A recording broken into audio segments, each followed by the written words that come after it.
We have to take inventory this morning so that we can refocus on what really matters, which is Jesus. In preparation for this morning, I did some reading. Now, I didn't read the whole books. I skimmed them or read the first chapter. But one of the books I read was called Stolen Focus. And throughout the book, the author is just grieving a couple of things. And I put it together for you. Here's the list. Our lost capacity to concentrate, that we can't give our attention to the things that matter most, that our collective attention spans are shrinking while we're living these accelerated lives, inundated with too much information and notifications. And then he said, a couple of stats about U.S. workers. It takes us 23 minutes to recover when we've been distracted at work. He also cites that most U.S. office workers never get 1 hour of uninterrupted work, ever. Some of y'all are like, yeah, that is my experience. The average adult can only stay on task 3 minutes at a time. Think about how that might play into our spiritual lives as Christ followers. I also re-skimmed a book called Deep Work. Jeff mentioned this. Jeff was in the video. He mentioned it to me last week, and I was like, oh yeah, I loved that book.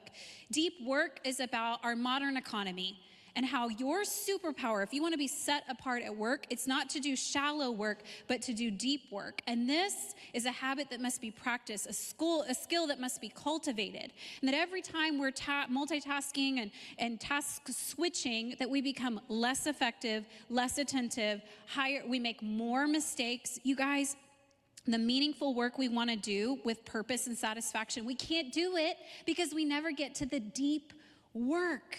And my concern about myself, and maybe for all of us, is that our focus has been stolen. And meanwhile, we have this deep, purposeful work to love God and love others, and we can't get to it because we're so distracted.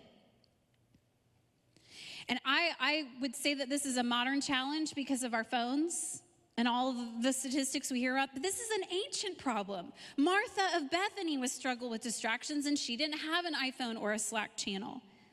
But she's not the only disciple in Luke's gospel that gets distracted. And so I want to show you a list of what Jesus has been teaching throughout Luke's gospel about distracted disciples. Here's what keeps us from our priorities: worries, riches, pleasures, sleep, ambition, wealth, fear, and service. And here's what I want you to hear this morning. Distracted disciples, we can't go deep. You're doing shallow spiritual life, and so am I, every time we're distracted. We can't go deep in conversations when you have your phone out, and we know you're thinking about what you're about to say to us to rebuttal what we're talking about. We can't be deep and fully present for others when we're distracted. We can't dig deep roots in our faith, and when the storms of life come, we're not ready for them. They take us out because we've been so distracted from loving God and loving others. The other thing I want you to know is that distracted disciples, they have a shallow faith. We do, and we become superficial people when we're like that. We put on the Ritz, right, for a couple of hours, a couple times a week. But when it comes really down to serving God and loving Him and loving others, it's so hard. I've been a pastor's wife for 23 years. Aaron has served at several churches. And that means sometimes we get to walk with friends and family through the hardest parts of their journeys. It's a sacred privilege to sit with someone who's hurting or wounded. And I'll tell you, there's a common theme. Many times, a disciple of Jesus gets distracted. They're distracted by ambition at work, and they do things they never thought they would do. They get distracted in a relationship and do things outside of their marriage they never dreamed they could do. Distraction is not just about us being good workers and having deep conversations with the people we love. It could actually mean the purpose and viability of our faith and how that plays out in the people we love. And so I just want to say a word to any of us that are like, I'm not just distracted.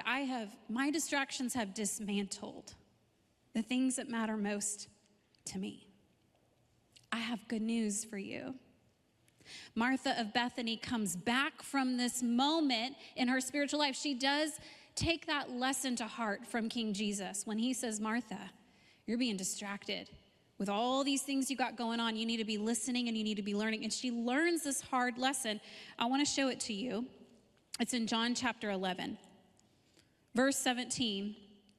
Here's what's going on before we read it.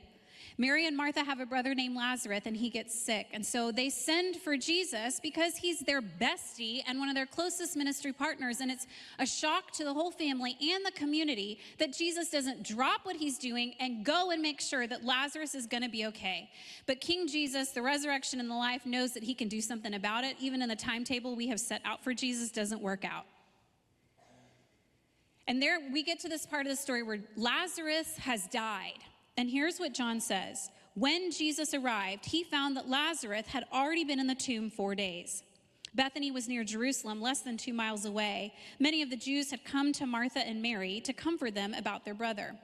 As soon as Martha heard that Jesus was coming, she went to meet him. But Mary remained seated in the house. Then Martha said to Jesus, "Lord, if you had been here, my brother wouldn't have died. Yet even now I know that whatever you ask from God, God will give you.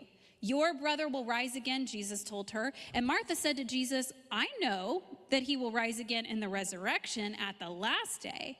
Jesus said to her, "I am the resurrection and the life. The one who believes in me, even if he dies, he will live. Everyone who lives and believes in me will never die. Do you believe this?" "Yes, Lord. I believe you are the Messiah, the Son of God, who comes into the world." Look with me in verse 20. Is Martha distracted by her grief? Is Martha distracted by the crowds of people who have come to her home to pay their respects for Lazarus? Not this time. She's not distracted. She knows that the first thing she must do is to go to Jesus. Talk to Jesus, have a hard conversation with Jesus. And her words are so loaded, aren't they? We don't know if she says it with anger or indictment or resentment or sadness or fear or grief. How does she say it? I don't know. But what she says is true, and it's actually a testimony of faith. When she says, "If you had been here," and for those of us who've lost someone we love or gone through a tragedy, those words, man, they hit us to the core. If you had been here, none of this would be happening. And Martha doesn't know that Jesus is about to disclose that he is the resurrection and the life. And what happens in verse 21? He tells her, in verse 25, he says he's the resurrection and the life. And look at verse 27. She responds. She responds in faith. If you are here this morning and you have distracted yourself into a terrible mess of life, or you've just been taken off task to love God and love others, today is the day. Now is the moment to go ahead and say, "You know what, Lord, you are the resurrection. Resurrect my family, resurrect this marriage, resurrect my position at this company, resurrect my reputation in the community. God, bring me back into focus. Make me a focused disciple."